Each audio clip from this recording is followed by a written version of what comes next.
Hi, the section 3.2, the inference. We discussed the two tests here, and the first test is not appeared in chapter 2 because it does not work well in the chapter 2. And the second test is almost the same as chapter 2, but we repeat and we just confirm that it still works for the chapter 3. Okay, so the first one, a test by deviance. And similar to chapter 2, that we can define the deviance. So deviance D. So this is basically the likelihood function. So the negative 2 times likelihood function. Okay, so negative 2 times log likelihood function. But actually, this is, to be exact, the difference between two likelihood function. So we have the two models, the L0, maybe the two models 0 and 1. And the first model is our logistic regression. We have Q plus 1 parameters. We have intercept plus the Q predictors. Okay, and another model is the full model. So we use n parameters when we have n observations. So n parameters for n observations, we can always explain everything. So error is 0, and we have n parameters. And then we take the difference between the log likelihood between these two models. So L0 is a smaller model, so likelihood is smaller.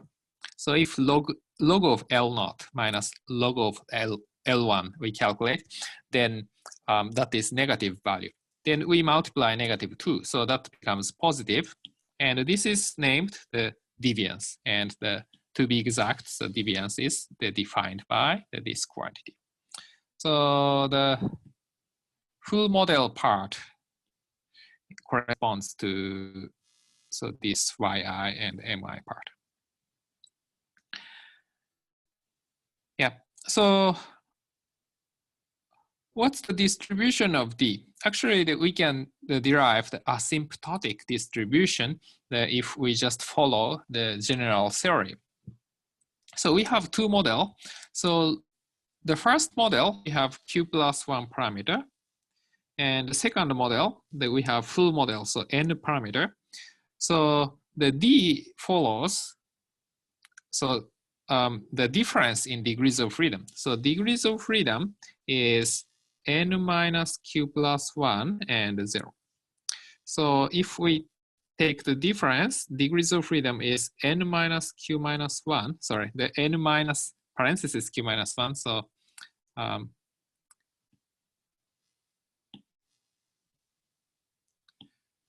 minus q minus 1. So this is the degrees of freedom. And this D is asymptotically follows chi-square distribution with df n minus q minus 1. So this holds. But this is asymptotic results. So if we have only finite observations, the small number of observations, and if mi is small, then actually the convergence is not that fast. So it's not really accurate data. But the good thing is that if we have sufficiently large MIs, then this approximation is reasonably good. So we reject null hypothesis if D is very large. So D is very large, that means the difference is very large. Right? So that means that our model is insufficient. So that is the first test. And this argument is entirely valid for even chapter 2. But if each observation is just binary, this convergence is slow, or I would say approximation is bad. So we cannot really use it in practice. And of course, sample size is large, that's fine.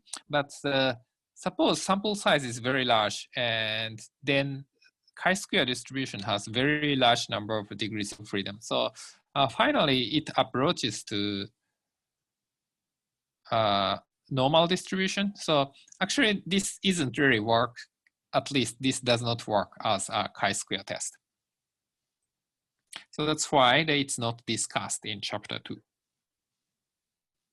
And here is an example.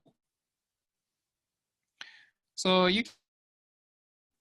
so we fit the model, the L mod. So we have the temperature. So eta is equal to beta naught plus beta 1 times temperature. So this is the model. We have two parameters. We have 23 observations, remember. So we have the n is equal to 23 and p is equal to 2. So this the residual deviance 16.912. So this is basically D for our model. And that is obtained by L mod $, the deviance or deviance parenthesis L mod. So that is, okay, so again, this one. So it's good to extract information automatically. So you can, of course, type 16.912, but if you have to do this hundreds of times, then it takes too much time. So this follows chi-square distribution with df21. So to calculate p-value, you can use the p chi-square function with upper tail probability. So lower is equal to false. Calculate the upper tail probability. So to be exact, if we have chi-square distribution is skewed to the right. So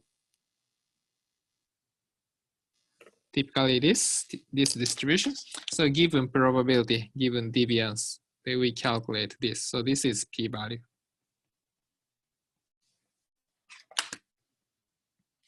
So we put the 16.91 here and df21 because the degrees of freedom is 21.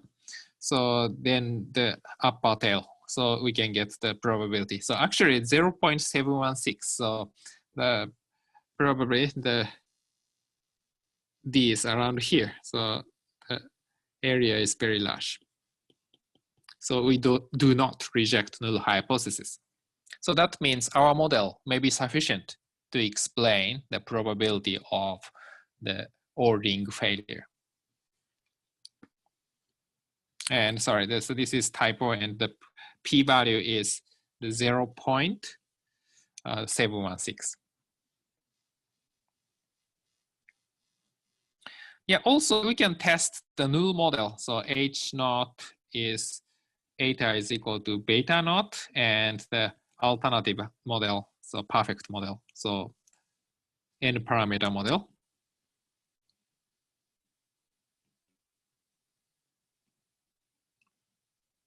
Then, okay, so we have one parameter. So Q is equal to 0. So the one parameter, so n is equal to 23. Number of parameter is 1. So df is 22. So you can set 22. Actually, this can be also extracted from the result of L mod. And L mod $ null deviance. And then we do the same thing. Then p-value is 0.0144. So it's highly significant, I would at least. It's less than 0.05. So intercept only model. So this H naught is not sufficient to explain probabilities. Yeah, so this is the first model, first test in section the 3.2.